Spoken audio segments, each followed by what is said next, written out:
Hello, I'm Rosalind Esche of dearreader.blog. Welcome to our Crime Scene podcast, which focuses on crime fiction writers.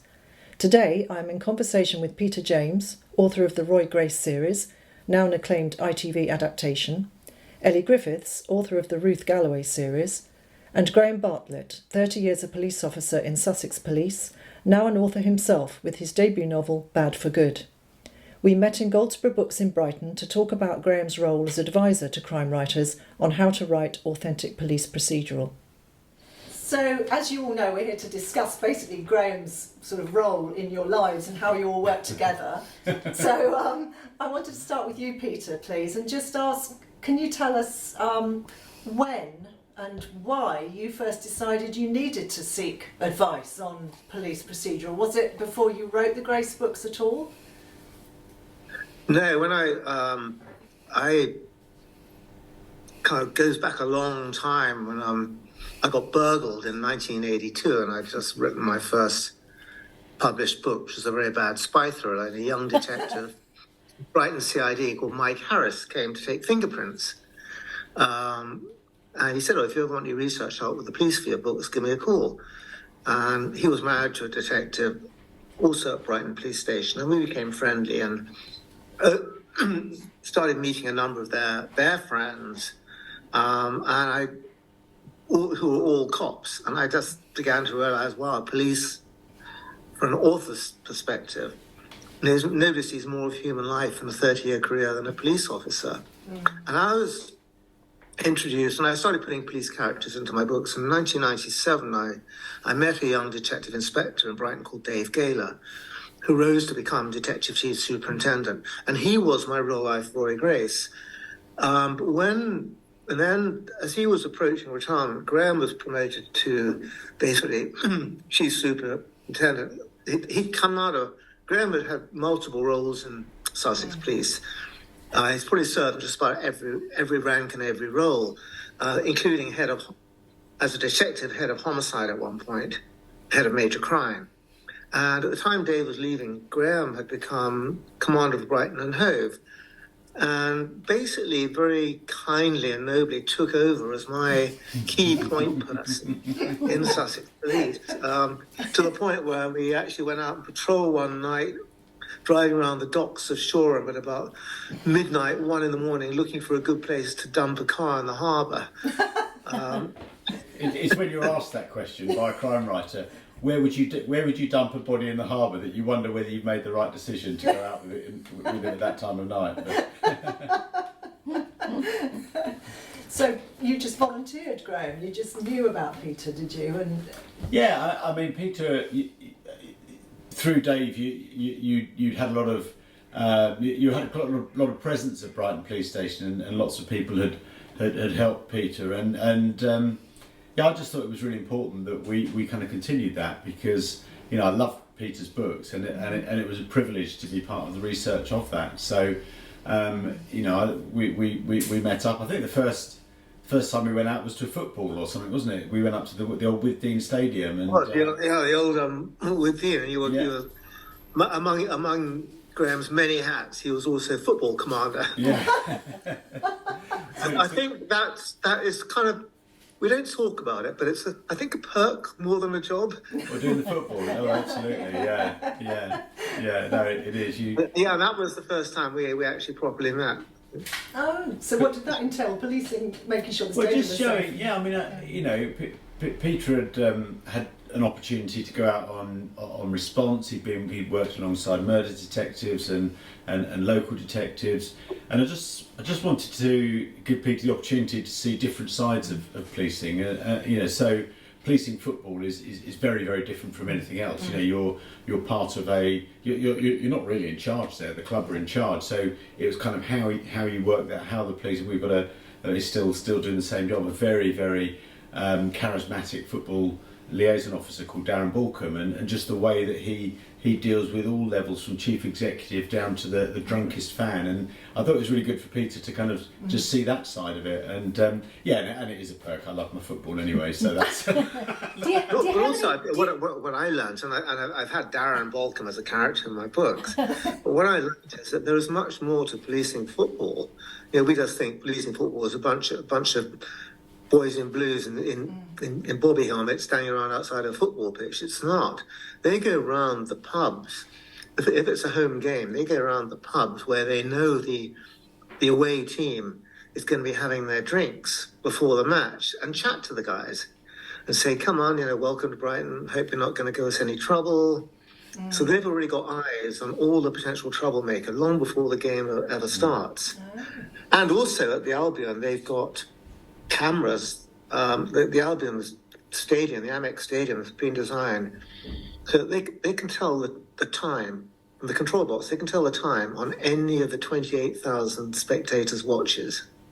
Wow. They can see that much detail. It's quite impressive, isn't it? Whoa, I wanted to ask if you had any police horses. Yes, I'm thinking we haven't got police horses. Sussex don't have police horses anymore, no. Because I remember talking to a police officer in Hammersmith, I think, and they had horses. And I said, when do you, because I'm a big horse fan, when do you use the horses? And he said, for football. Yes. Yeah. I thought I'd never seen one because I'm a Brighton fan. I thought I'd never seen one. They don't use it. They have horses. Yeah, the Met have them. As you know, I was up in Oxford at the weekend. They have them. I saw the police horses up there, but not Sussex haven't had them for many years, which is a shame because they are. You put a police horse in the middle of a road where you've got a rampaging crowd, and they stop far quicker than if you put 12 police officers there, and no one wants to fight or hurt a police force. No. Well, when I was 3, I got lost in Kensington Gardens, and there's a big debate between my mum and my aunt whose fault this was, because me and my cousin both got lost. There is a point to this story, but we gave ourselves up to the nearest police officer, very well trained. My cousin was a couple of years older than me, and she sort of knew that was 5 years older. So, yeah, she was about 5, and I was 3, and we went to I can't think which station it would be, Graham might know. Anyhow, they had police horses. And they were so beautiful, and I didn't want to come home. So I think that has probably made me A, trust the police, and B, like horses. Yeah. No, they used to, and the Sussex ones used to be based at Brighton Police Station. So Peter will know where this is. You know the top car park at Brighton Police Station. It used to be the senior officers' car park. Yeah. Just there was the stables, and that's where. Wow! I didn't realise. I didn't know that. Do the police pick up, all the horse shit when they? No. Well, no. That's a very right-to-me question. Yeah, he wants to know what happens to the horse shit. Yeah. Well, people rush out and scoop it up for their gardens. Yeah, probably. Yeah. Of course. I have to tell you, Rosalind, about kind of having met Graham and got friendly with him, and he's been brilliant. Spent a lot of time, and then eventually the inevitable question comes up. Oh, Peter, I'm thinking of writing a book when I retire. Which is, I'm sure Elly has the same. It's something that makes you instantly go, oh, shit. Oh, horse shit. Because probably at least once a fortnight, I get an email from a cop who's retiring saying, oh, I'm writing a book, or even worse, I've written a book, would you take a look at it? Really? And I know before it even lands in my inbox or on my doormat what the opening is going to be. It's going to be always proceeding in a westerly direction. What happened to They write plod speak. Anyway, and Graham, I said to Graham, have you written anything? He said, actually, I've written a few essays. Would you take a look at them? So I thought, oh, God, okay. And I was really pleasantly surprised. I thought, wow, he's got a real, unlike any police officer that I could remember, he had a real, not just a lightness of touch, but I thought this guy can actually write. How interesting. Whoever knew so many police wanted to write. Yeah, well, they've all got stories, you see. But, of course. Peter's very kind when he says that, but it did take about 9 months when we were writing Death Comes Knocking, which was our first non-fiction, for Peter to get me to understand what voice was and how to, and once I'd done it, he made me go back and rewrite everything that I'd written previously in that voice. But we got there in the end, and I'm so, good. you're talking about using me as research. I mean, what a mentor to have. Yes, In a writing career that I never thought was possible, and Peter's been fabulous in terms of gently, but in a very focused way, developing my writing and helping me kind of see cliches, see the errors of my way, see where Peter will write in a manuscript, this is lazy writing or something like that, and because we know each other so well, that I don't take that. You're not offended. Not at all, because I know what he means. Yes. I know what he means, and someone asked me the other day what one of the principles of editing, and for me, it's to make every word earn its place on the page, and I got that from Peter really, because some of my writing was lazy, and my turn of phrase was cliched and hackneyed. And Peter kind of sort of drummed that out of me really through sticking with me and helping me write 2 books with him, which was fascinating. It's a reciprocal relationship, Yeah, isn't it? there's areas of expertise. You advised, but then obviously you learned a lot from them. I mean, Elly, how did you start? How did you get involved with working with Graham? Well, I'm trying to remember when we first met Graham. Was it at one of Peter's launches? It might have been, or was it when I took you to the police museum, took the Beach Hut writers to the police museum? Yeah, but I do remember doing that, Yeah, and going yeah, to because there's a fantastic.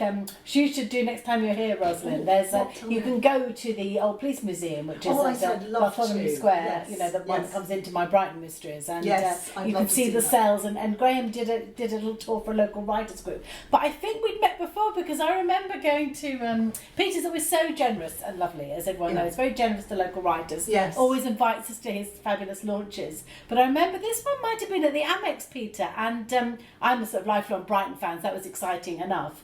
But and we had the launch, and I think I met Dave Geiler and Graham.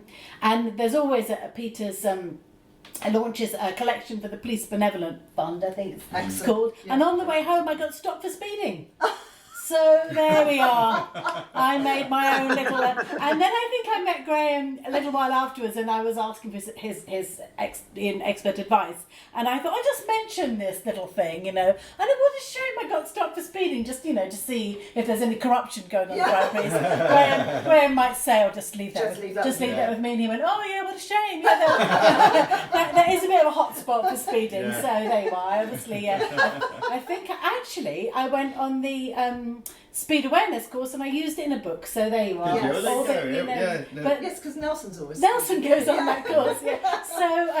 So but I was sort of 3 books into the Ruth series then, and the first 2 books I had an advisor who was actually a friend of my brother-in-law's, who was a recently retired police officer, and I think slightly curmudgeonly, all modern policing is terrible, sort of got into the character of Nelson, in those early books. Yeah. But there's certainly more policing once I meet Graham. That's all I'm going to say. And do you regularly consult? I mean, or do you just call Graham up if you've got a question about a specific thing? Usually with me, because also I know Graham's so busy now, and I should just agree with Peter how brilliant Graham's fiction debut is, Bad for Good. It's such Wonderful, such a good book. But if I have a specific issue or problem, I have to say I'm on the phone or email to Graham. In the most recent book, the one you haven't quite read yet, The Last Remains, comes out in February. There's a retirement issue that I needed to sort out with Graham. Oh, okay. Say no more. Because we've not had that yet with Grace, but it was getting quite close to it with Nelson, Yes, wasn't it? yes. We needed to work out, if Elly wanted to continue to write Nelson, what role could he do? Because you don't tend to stay in the police longer than 35 years at the outside. Certainly somebody of his generation wouldn't, but there are opportunities outside of that. Now, we've not had that with Grace yet, because he's like Peter Pan and everything. Yes. How old is Grace?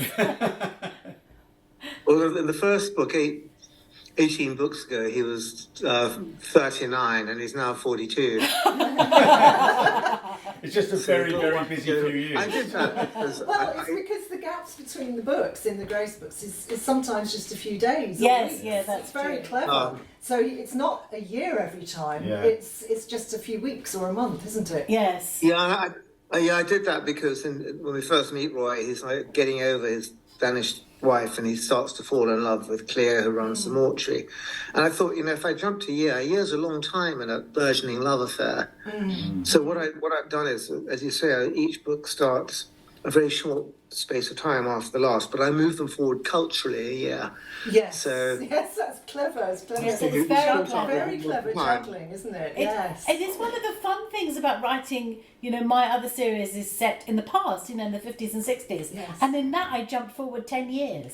And that's really fun. But of course you can only do that in the past. Yes. Unless you end up writing about the future. No, yours was originally... Yours is in the future. When I started writing it, it was planned to be in the future. It took me so long that it almost became historical fiction. But honestly, it was, people were saying to me, I was telling them what the premise was, which was about police cuts being so bad that vigilantism took over. I asked you about that. That's right, yeah. You did, yeah. And I said, but it's set slightly in the future. And, yes, and that's right. Serving officers were saying to me, well, you better crack on because it's happening now. Yes, I was surprised when you said that to me because it sounded like it was really happening now. Yeah. And setting things in the future is always a bit of a gamble, isn't it? You know what's coming up. COVID-19 shows us that, doesn't it? Yeah. But what intrigues me is, I could ask both Peter and you this: how did the police develop such a trust with Peter? Of course, he is trustworthy. That they let him go on raids and let him look at files. And how did that even happen? And did you? And be honest, when you first started, did you think, God, I've got enough to do without having to look after a writer? I think when I came on the scene with Peter, I think that trust had already been established, and it is something that Peter invested a lot of time in to show that he was trustworthy. He knew how to be a kind of passive bystander if need be. Certainly one thing that I remember is that on a few occasions, Peter was with me, and then somebody would want to come in and get an authorisation to do some covert surveillance or something like that, and Peter would almost intuitively know that he'd have to leave the office because it was something that he didn't he shouldn't know at that point, not because he would say anything, but no, I wouldn't have anyone in the office that didn't need to know, no other police officer. But I think Peter had earned that trust by the time I started. But certainly, Peter, he's not only on research trips, but also in his writing, he's very respectful of the police without being, without being sort of sycophantic towards them. And the police is flawed, we all know that. So Peter is able to replicate that, but also be respectful. And I remember on the Dead Man's Grip, the launch of that, which was the one where Peter and I previously had gone to the Land of the Harbour. I remember being interviewed by the Argus and being asked that very question about, because I was still in the role then, and I said, people get their views of police from various different means, from the media, from personal experience, from friends and family, but also from reading fiction and reading procedural fiction as well. And Peter has never let us down, and he's never got anything knowingly wrong, unknowingly wrong. Sometimes Peter will, as we all do, need to fudge the reality because that's what the drama needs. But Peter's side of the bargain is well kept, and I think that's why you continue to do what you do and work with subsequent divisional commanders, subsequent chief constables and different forces as well, because he's earned that respect. And what you just said about fudging was something I was going to ask Peter about dramatic licence, because as a writer you have to be able to use that, don't you, and reserve that right. And so you might have advised Peter about a detective superintendent might not be out on the front line in the way that Grace is, but because Grace is the central character, we want him on the front line. So I suppose, Peter, you have to take the advice, but then not always take it, and allow yourself some flexibility there, because it's fiction. Yeah, I think one of the things officers. I was out with the police in Jersey a couple of weeks ago, and talking to an officer who'd remained a PC all his life. He didn't want to get promoted because he loved frontline policing. And in fact, I'm sure, Graham, there are many examples in Brighton, like Peter Smith, and who just stayed PCs all their career, or DCs. And Roy, the real life Roy Grace, would, in all probability, be desk-bound for most of the time. But there's nothing to stop him going out and being operational if he wants to be. Yes. And so I guess that's the bit of license I take, but it's not inaccurate. One thing, what I wouldn't do is having Roy Grace suddenly pull out a gun and stick it at someone. That would be crass, because it just doesn't. It doesn't happen. So I try to keep things within the bounds of reality. And I know from Elly's great writing that she does too. I've never seen anything that she's written where I go, that wouldn't happen. Yes. Well, maybe, that might not happen, but yeah. And that's the point. And I have the same thing with on television now, with the Grace series, because John Sim's father-in-law was 35 years a Met copper. Yes. He shouts at the screen at everything that's got wrong in a police serial. So Except John Grace, is I hope. I think it's all about. It's not about realistic. It's about authentic. And as Peter and Elly both said, that it's could it happen? Could this happen? Could Roy Grace go out? Yes, of course he could. He could. He's an operational police officer who's got the powers of a police officer, and he's also got the seniority to say, I'm going. Stick my fingers up. I'm going. I'm doing that, it. do they? That does. Well, no, they do. They do. And what I pre-read all Peter's books about a year in advance and feed back on them. And in every one, there's just a nod to Roy, kind of going, yeah, well, I am. He doesn't actually say this, but it's kind of in every one you get the sense of, yeah, I know it's not usual, but I'm going to do it. And it's not said in such an overt way, but it's that kind of. It's that get out of jail free card that Grace uses in different ways in different books. Peter's very clever in terms of putting that in. And same with Nelson. Nelson as a DCI would I always describe that role as being a project manager, so project managing a murder. Yes.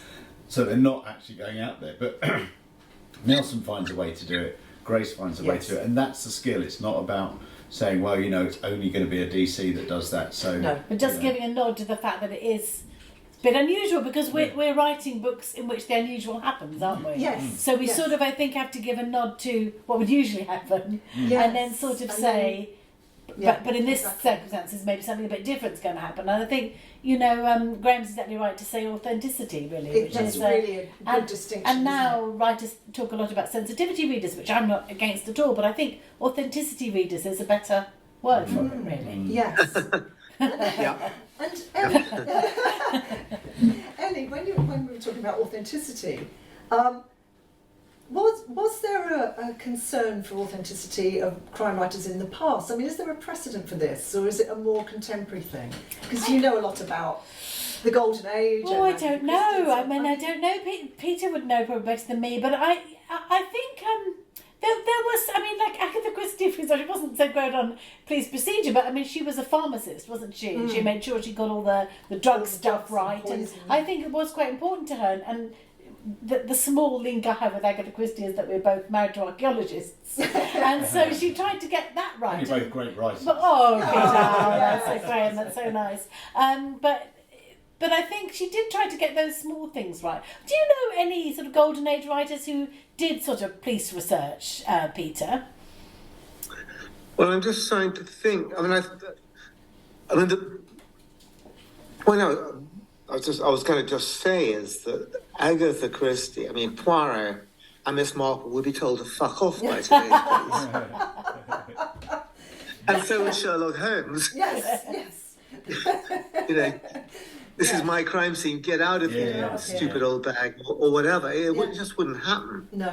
The role of the private detective cooperating with the police. I think Rebecca Tay was that not Rebecca Tay? Josephine Tay. Josephine Tay. Yeah. She's good. I thought actually. Really like some of her writing, and I love that it was quite an influence on me in many ways. The Daughter of Time, yes, me too, because it has the detective. He's in hospital, isn't he? He's in hospital throughout the book, and he's investigating Richard III. Richard III. So he's in hospital. He's not going anywhere. The murder happened 500 years ago. Yet it's compelling, isn't it? It's really compelling. Yes. And I always think that's. So yes, I agree with you, Peter. Alan, can't remember his surname, but he is a believable police officer, I think. Yes, absolutely. definitely. I wonder, do you think people, because there are so many TV police dramas now, do you think people expect more police detail in books as well, because they're all armchair experts because of all these TV series? I don't know. Do you think that's more of a concern? I think they expect it to be wrong. I mean, there is that old argument, never let the truth get in the way of a good story. But I kind of am violently against that, because I think that when you read, or when and it's the same way I'm against people altering with historical facts. I think I think that when you read a book, part of the joy is to read the story, but part of the joy is also to be made to think about the situation. And when you're presented with facts that actually are inaccurate, you're getting a distorted image, whether it's through the pages of a book or through the lens of a television camera.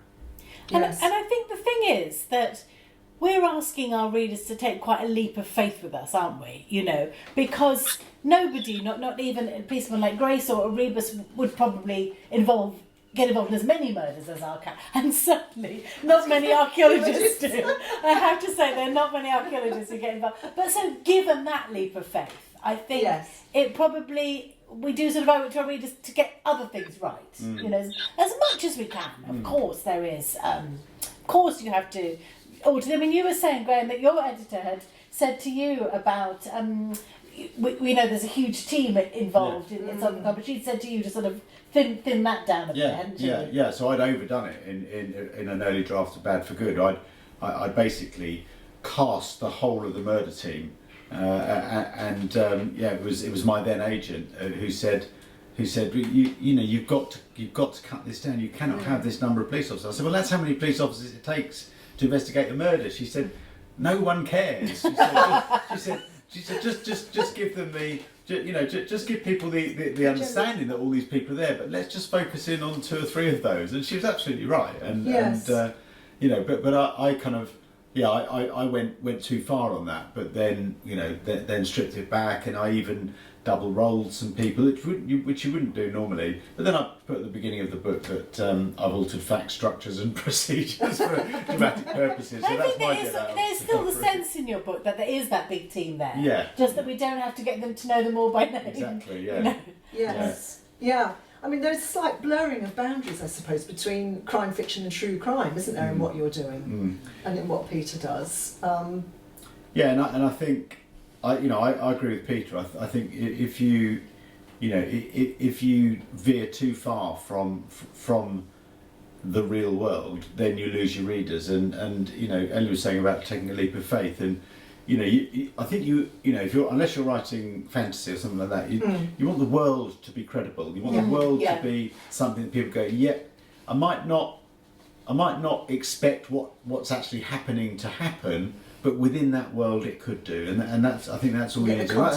That's why I call it the scaffolding. I help people with the scaffolding of the stories, and that scaffolding is authentic and plausible police procedures and characters, and then the story can go wherever you want to take it from there. I think Mick Herron's a good example of that, because he always says he doesn't do any research unless he actually is a spy, which I'm not ruling out. But that world at Slough House is so believable, isn't it? Yes. Even though he's created that, it's an incredibly believable world. Yes. I think the great thing with Slough House is that so few people know about the inside story of intelligence, whereas everybody sees police officers all the time. There are not that many documentaries documenting what goes on inside MI5 and MI6, so you can pretty well make it up, and not many people are going to contradict. That's really true. Not in any way debasing Mick Herron's work, but I think it's easier for that to feel authentic just by making it feel authentic. Where I think it's dangerous, and it comes back to something you said a little bit earlier, Graham, is that I recently read a crime novel which I actually stopped reading when early on in the pages the senior investigating officer called out to murder, grabs his gun, sticks it in his pocket and heads off. And I thought, apart from anything else, if somebody reads that, they're going to start thinking, oh, does that mean that detectives are armed? Yeah. And it skews everybody's kind of what we all know about the police, and I think that's dangerous. Yes. I mean, I think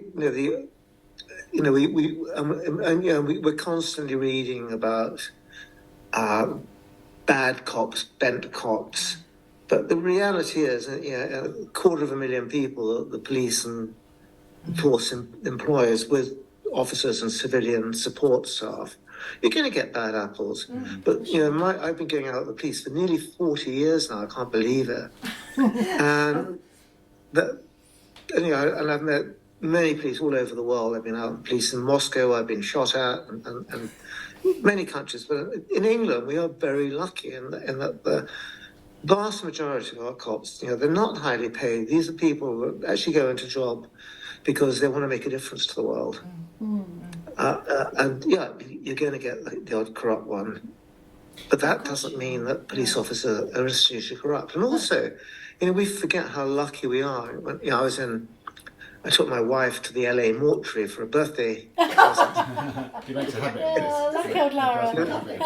She said it was dead good, she said. Dead centre of town. We were over there and I had to go there for research. But understanding that, and they get, on a quiet weekend, they can have 27 gunshot deaths. Wow, yeah. I think the British police, and Graham will know better than I do, I think the British police fire on average in the whole year about 7 bullets. Yeah, that's right. Really? I have got. I mean, I looked up one of my courses the exact stats, but I think that is right. 7 bullets, and I think they of those 7 bullets, I think this was pre-pandemic. It's about 2018, 2019. 5 of them actually hit anybody, and I think they killed 2 people in that. Wow. And that that's just a. That's before your morning coffee in most American cities. Isn't it? Yeah. In one area, but that's across the whole of the UK. It's just astonishing. Yeah. And they're walking up to parked cars in the middle of the night that's maybe got a map marker on it that's an armed criminal in it, and just knocking on the window. They're going up to doors and knocking on the doors. You don't know what's on the other side of it, what's going to come at you, and they're doing this hundreds of times a day all over the country.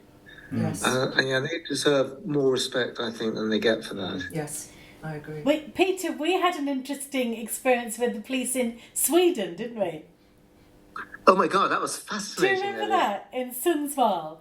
So what it was Peter and I were at a crime writing festival in Sweden, both published in Sweden, and they were lovely, weren't they? So nice, and as part of their sort of welcome to us, they invited us on a tour of the police station, which was really interesting, wasn't it? And these very lovely Swedish women officers showed us round. Can you remember? One of them was Josephine. I can't remember the other one, but they were lovely. Yeah.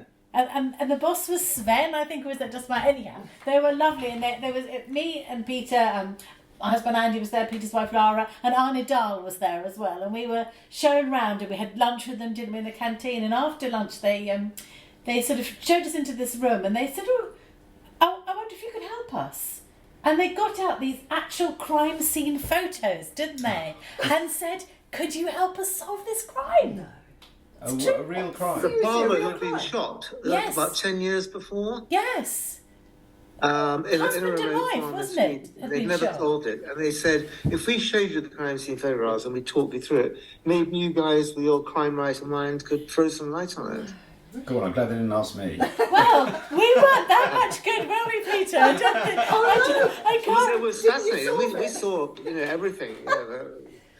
All the grim photos, and it was really interesting. And it was in the middle of. I think it was I gave them a suggestion, but they didn't, and I never heard that they followed it up. Yes, you did have a suggestion, and I remember Andy, my husband, who's an archaeologist. I was quite proud of him because he could think of something to say. I couldn't think of anything, and his was about DNA or something. But it was a murder in the middle of like an elk forest or something, wasn't it? And but Peter and I met last year at the London Book Fair, and we remembered this, and Peter said, I wonder if they've solved it. I wonder if they have. I think you should contact them for sure. Well, they had footprints, and I just met and had a guy help me on a book, a guy called Hayden Kelly, who was the world's. Yes. He was the pioneer of forensic gait analysis, and I said you ought to get him to look at the footprints. That's right, you did. And I've met Hayden through you as well, and what an interesting guy he is. So interesting, yeah. Yeah, he's a great guy.